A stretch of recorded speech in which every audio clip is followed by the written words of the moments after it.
Hi guys, welcome to our channel commodities by Dhan. दोस्तों, crude oil दुनिया की सबसे ज्यादा इंपॉर्टेंट कमोडिटी।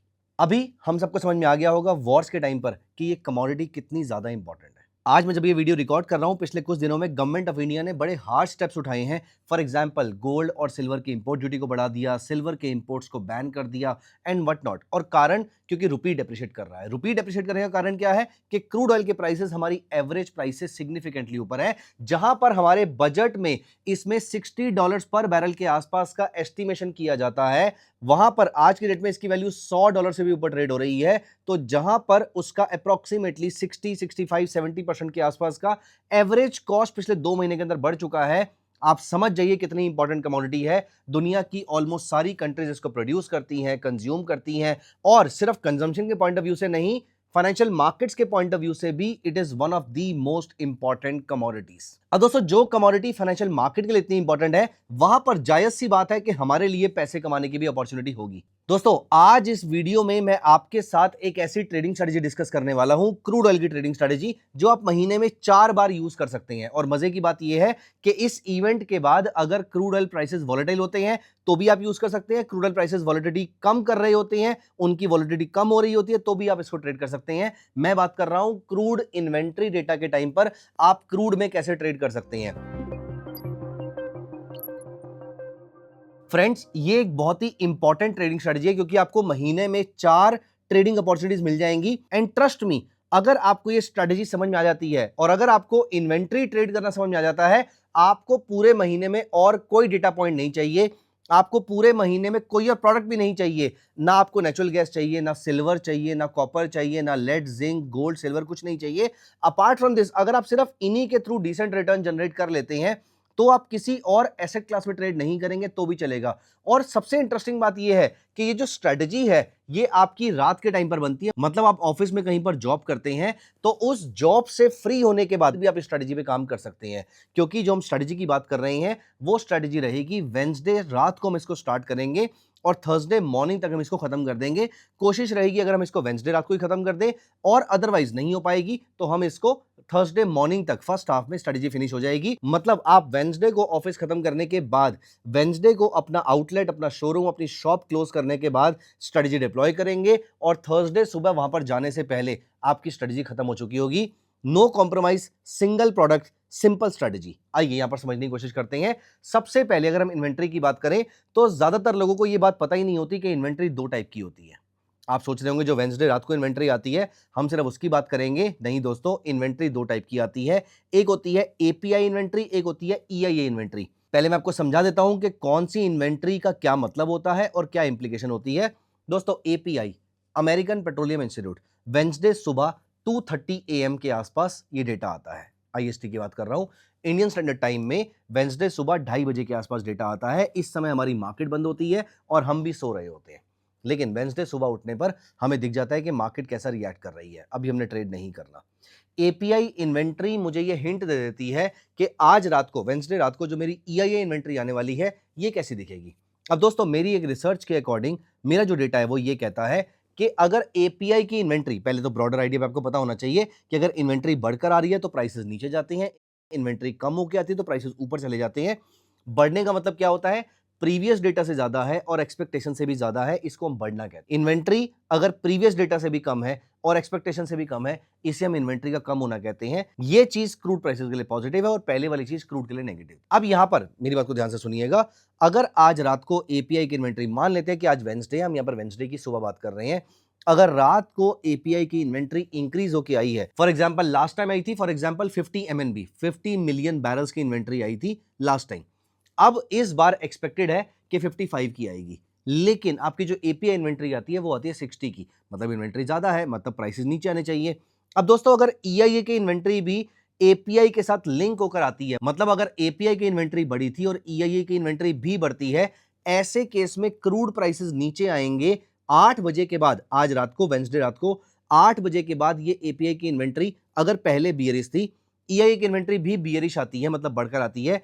ऐसे केस में क्रूड के प्राइसेस इंट्राडे में गिरेंगे आधे % से लेकर 1.5% तक इसके चांसेस आर मोर देन 70%। इसकी प्रोबेबिलिटी इज मोर देन 70%। अब यहां पर अगर ये दोनों की इन्वेंट्री इंक्रीज होकर आती है और ज्यादा इंक्रीज होकर आती है और प्रीवियस और एक्सपेक्टेशन दोनों से ज्यादा आती है, ऐसे केस में प्राइसेस गिरने की प्रोबेबिलिटी बहुत ज्यादा बढ़ जाती है। यहां पर हम पुट बाय करेंगे, यहां पर हम अपना बायस बियरिश साइड पे रख सकते हैं, और अगर ये इन्वेंट्री ऑपोजिट आती है तो इसका मतलब दोनों में टसल रहेगा, मार्केट यहां पर फ्लैट रह सकती है। यहां पर हम साइडवेज मार्केट को प्ले कर सकते हैं। दोस्तों मजे की बात यहां पर यह है, एपीआई हो या ईआईए हो, अगर ये इन्वेंट्री मैच करती है तो प्राइसेस शार्पली गिरते हैं या प्राइसेस शार्पली बढ़ते हैं, और अगर ये इन्वेंट्री आपस में मैच नहीं करती है, मतलब एक इन्वेंट्री ज्यादा आ रही है एक कम आ रही है, इसका मतलब प्राइसेस को क्लियर कट डायरेक्शन नहीं मिलने वाली है। मेरी बात को ध्यान से समझिएगा, अगर मार्केट में एक बड़ा मूव आने की एक्सपेक्टेशन है तो मैं लॉन्ग स्ट्रैडल क्रिएट करता हूं, और अगर मार्केट में एक बड़ा मूव आने की एक्सपेक्टेशन नहीं है तो मैं शॉर्ट स्ट्रैडल क्रिएट करता हूं। शॉर्ट स्ट्रैडल के अंदर मैं आउट ऑफ द मनी के ऑप्शंस बाय भी कर लेता हूं, क्योंकि अभी वॉर लाइक सिचुएशन चल रही है। ऐसे टाइम पर अगर मैं शॉर्ट स्ट्रैडल क्रिएट कर रहा हूं तो मैं इंट्राडे के लिए करूंगा, अगर मैं लॉन्ग स्ट्रैडल क्रिएट कर रहा हूं तो मैं कल तक के लिए कैरी फॉरवर्ड भी कर सकता हूं। लेकिन क्या ये इन्वेंट्री का डेटा सफिशिएंट है? नहीं, मैं यहां पर फंडामेंटल के साथ साथ टेक्निकल पैरामीटर को भी यूज करता हूं। मैं आपको दिखाता हूं कि एग्जैक्टली मुझे करना क्या है। आइए मैं आपको लाइव एग्जांपल के थ्रू दिखाता हूं आप कैसे एपीआई की इन्वेंट्री देख सकते हैं। यहां पर न्यूज सेक्शन के अंदर, न्यूज फ्लैश के अंदर आपको एपीआई इन्वेंट्री दिख जाएगी, लेकिन अभी रीसेंट डेटा आए हुए काफी टाइम हो गया है, तो मैं यहां पर ढूंढने की जगह मैं आपको किसी और प्लेटफॉर्म से दिखा देता हूं। तो यहां पर देखिए आपकी जो इन्वेंट्री थी वो प्रीवियस थी 8.1 मिलियन की। इस बार आपकी इन्वेंट्री एक्सपेक्टेशन से तो ज्यादा खराब आई है, लेकिन पिछली वाली से खराब नहीं आई है। तो ये जो डेटा है, ये जो ग्रीन में आपको शो हो रहा है, इसका मतलब ये है कि डेटा उतना अच्छा नहीं है, क्योंकि अगर आप नोटिस करेंगे एक्सपेक्टेड था कि इन्वेंट्री 1.65 मिलियन बैरल्स कम होगी, लेकिन वो 2.1 मिलियन बैरल्स कम हुई है। इसका मतलब इन्वेंट्री पॉजिटिव है। लेकिन लास्ट टाइम इन्वेंट्री कितनी थी? लास्ट टाइम इन्वेंट्री थी 8.1 मिलियन बैरल नेगेटिव।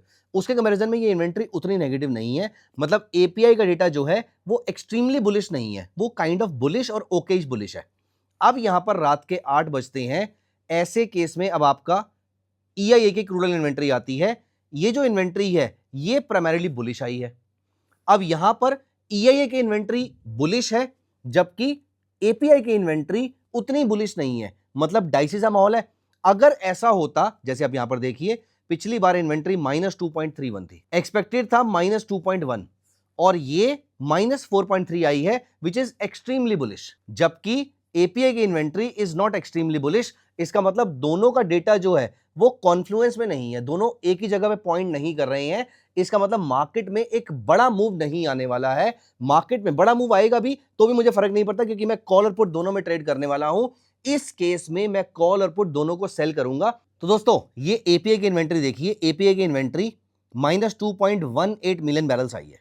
इसका मतलब ये इन्वेंट्री एक्चुअली में पॉजिटिव है, क्योंकि इन्वेंट्री कम होकर आई है और एक्सपेक्टेशन से भी ज्यादा कम हुई है, मतलब इन्वेंट्री अच्छी खासी बुलिश है। अब अगर यहां पर हम 8 बजे क्रूड ऑयल इन्वेंट्री देखें ईआईए वाली, वो पिछली बार 2.314 मिलियन बैरल्स गिरी थी। इस बार एक्सपेक्टेड था 2.1 मिलियन बैरल्स गिरेगी, लेकिन वो बहुत ज्यादा गिर गई, -4.30 गिर गई। मतलब ये डेटा इज एक्सट्रीमली बुलिश।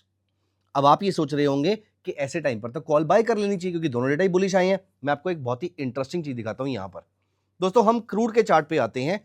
आपने सुना होगा और मैंने भी कई बार बात बोली है that the market discounts a lot of things, market discounts almost everything. अब ये देखिए 13 मई की रात को आपका क्रूड के प्राइसेस जो यहां पर 8 बजे प्राइसेस ऊपर गए, लेकिन इमीडिएटली क्रैश कर गए। अब यहां पर देखो पूरे दिन भर में डेटा आने से पहले मार्केट ऊपर जा रही थी, 3.5% ऊपर गई थी, लेकिन पॉजिटिव डेटा आने के बाद रादर प्राइसेस वहां से कोलैप्स कर जाते हैं और 1.5-2 घंटे के अंदर ही प्राइसेस 3% नीचे आ जाते हैं। तो क्या कॉल बाय करना लॉजिकल थिंग थी वहां पर? बिल्कुल भी नहीं थी, क्योंकि आपको पता नहीं है, क्लैरिटी नहीं है कि मार्केट किस डायरेक्शन में जा सकती है, और आपको अगर इंडिकेटर देखने भी नहीं आते, टेक्निकल नहीं आता, दोस्तों बड़ी सिंपल सी स्ट्रैटेजी है। ऐसे टाइम पर 8 बजे आप यहां पर स्ट्रैडल बाय कर लीजिए। जैसे ही आप 8 बजे स्ट्रैडल बाय करेंगे, अगली थोड़ी देर के अंदर एक की वैल्यू गिर रही होगी, दूसरे की वैल्यू बढ़ रही होगी, लेकिन इवेंचुअली आपकी पूरी स्ट्रेटजी की वैल्यू बढ़ती हुई दिखेगी। मैं आपको एग्जांपल दिखाता हूं। 13 मई को 8 बजे फॉर एग्जांपल मैंने यहां पर 9,900 वाले ऑप्शन को, कॉल ऑप्शन को भी और पुट ऑप्शन दोनों को बाय कर लिया। कैसे? यहां पर देखिए, ये मैं आ जाता हूं पावर स्कैल्पर पे, मेरे सामने अंडरलाइंग एसेट, कॉल और पुट दोनों के चार्ट खुल जाएंगे, और मुझे खोलना है 9,900 वाला कॉल ऑप्शन और 9,900 वाला ही पुट ऑप्शन। ये मेरे सामने आ गए, दोनों के 5 मिनट चार्ट लगा लेते हैं हम यहां पर। अब हम यहां पर चलते हैं 13 मई को रात को 8 बजे के टाइम पे चलते हैं। ये देखिए, ये हम 13 मई को रात को 8 बजे के टाइम पे आ जाते हैं। ये रहा 686 रुपीज का ऑप्शन चल रहा है। यहां पर हम आ जाते हैं 13 मई को रात को 8 बजे। दोस्तों यहां पर 9,900 पे क्रूड ऑयल चल रहा है, लेकिन आपको 9,900 पे लिक्विडिटी मिलने के चांसेस कम होंगे, तो मैं यहां पर 10,000 की कॉल ऑप्शन लगा लेता हूं, 10,000 की पुट ऑप्शन लगा लेता हूं। हमेशा राउंड नंबर्स में ट्रेड कीजिएगा। यहां पर देखिए, इस जगह पर आपका 13 मई का टाइम चल रहा है और यहां पर देखो आपका ऑप्शन 8 बजे अराउंड 650 रुपए के आसपास का चल रहा है और यहां पर आपका जो पुट ऑप्शन है वो 1150 के आसपास का चल रहा है, एग्जैक्टली 8 बजे के आसपास। अब हम थोड़ी देर के बाद देखते हैं अराउंड, अगर आप यहां पर देखिए थोड़ी देर के बाद अगर आप यहां पर नोटिस करेंगे, अगले 1 घंटे के अंदर आपका ऑप्शन 40 रुपए गिरा है, क्योंकि मार्केट नीचे आई है तो आपका कॉल ऑप्शन नीचे आ जाना चाहिए। तो अगले 1 घंटे के अंदर आपका कॉल ऑप्शन 40 रुपए गिरा है, लेकिन इसी अगले 1 घंटे के पीरियड के अंदर आपके पुट ऑप्शन की वैल्यू 50 रुपए बढ़ी है। अभी कहानी खत्म नहीं हुई है। हम यहां पर देखते हैं एग्जैक्ट 10 बजे के आसपास अगर आप नोटिस करेंगे, आपके कॉल की वैल्यू 70 रुपीज गिरी है। नीचे देखिए, एग्जैक्टली 10 बजे के आसपास आपके कॉल की वैल्यू 70 रुपीज गिरी है और एग्जैक्टली 10 बजे आपके पुट की वैल्यू अप्रोक्सीमेटली 88-89 रुपीज बढ़ी है। मतलब आपको 19-20 रुपए के आसपास का एक सेफर प्रॉफिट मिल रहा है। आप यहां पर अगर इंट्राडे में पोजीशन एग्जिट करना चाहते हैं तो 20 रुपए का प्रॉफिट बुक कीजिए और मार्केट से बाहर हो जाइए। दोस्तों ऐसे टाइम पर आपके 20 रुपए आपको छोटे लग रहे होंगे, क्योंकि अगर आप एक ही डायरेक्शन में बैठते तो आपका बड़ा प्रॉफिट हो सकता था। लेकिन इंटरेस्टिंग बात यह है कि अगर आप एक ही डायरेक्शन में बैठते तो यहां पर आपका ट्रेड गलत भी हो सकता था। रीजन भी क्योंकि डेटा तो पॉजिटिव था, फंडामेंटल पॉजिटिव थे और वहीं पर मार्केट का टॉप लगा था, तो आपको अच्छा ट्रेड कैसे मिल जाता, क्या गारंटी है। इसीलिए ये जो स्ट्रैडल स्ट्रैटेजी है ये हर इन्वेंट्री में काम करती है। इन्वेंट्री के टाइम पर आपको कुछ नहीं करना है, आपको सिर्फ और सिर्फ एट द मनी या slightly in the money call और पुट ऑप्शन दोनों को बाय कर लेना है और जहां पर आपको 20 से 30 रुपए के आसपास का प्रॉफिट मिले, आप चुपचाप प्रॉफिट बुक कीजिए और मार्केट से बाहर हो जाइए। दोस्तों ये स्ट्रैटेजी हर इन्वेंट्री पे काम करती है, एनएससी क्रूड पे काम करती है, एमसीएक्स क्रूड पे काम करती है। सिर्फ और सिर्फ आपको चाहिए मार्केट का मेजर मूव। मेजर मूव कैसे मिलेगा? जब एपीआई और ईआई की इन्वेंट्री दोनों सेम डायरेक्शन के अंदर आएगी तो एक मेजर मूव मिलने वाला है। अगर ये दोनों ऑपोजिट डायरेक्शन में आएंगी तो मूव मेजर नहीं होगा, मूव साइडवेज फंस जाएगा। बस यहां पर आपको लॉन्ग स्ट्रैडल नहीं, आपको शॉर्ट स्ट्रैडल प्ले करना है। लेकिन शॉर्ट स्ट्रैडल को मेक श्योर कि आप कैरी फॉरवर्ड नहीं करेंगे, इंट्राडे में एग्जिट कर जाएंगे। उसका रीजन ये है कि ओवरनाइट क्रूड में बड़ा मूव आ सकता है, स्पेशली जब ये वॉर लाइक सिचुएशन चल रही है। ऐसे टाइम पर आपको शॉर्ट स्ट्रैडल अगर कैरी करना है तो प्लीज मेक श्योर कि आप हेजेस के साथ कैरी कीजिए। आप थोड़ा सा ओटीएम कॉल और पुट ऑप्शन को एक एक बाय कर लीजिए तो ही उसको कैरी कीजिएगा, क्योंकि ओवरनाइट आपको रिस्क मैनेजमेंट का ध्यान रखना पड़ता है। ओवरनाइट आपको अपने रिस्क को मैनेज करना बहुत जरूरी है।